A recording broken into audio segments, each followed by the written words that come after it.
BNP মহাসচিব মির্জা ফখরুল ইসলাম আলমগীর বলেছেন, জাতীয় ঐকমত্য কমিশনের কার্যক্রম নিয়ে আগ্রহ ও প্রত্যাশা যেমন অনেক, তেমনি হতাশা ও উৎকণ্ঠাও রয়েছে জনমনে।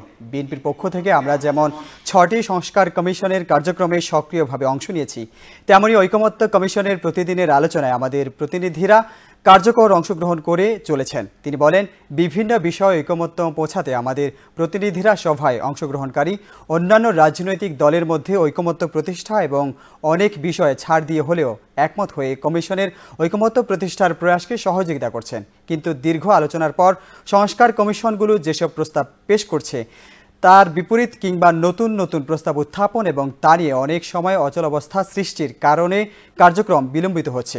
রোববার দুপুরে গুলশানে বিএনপি চেয়ারপারসনের রাজনৈতিক কার্যালয়ে অনুষ্ঠিত সংবাদ সম্মেলনে এসব কথা বলেন তিনি।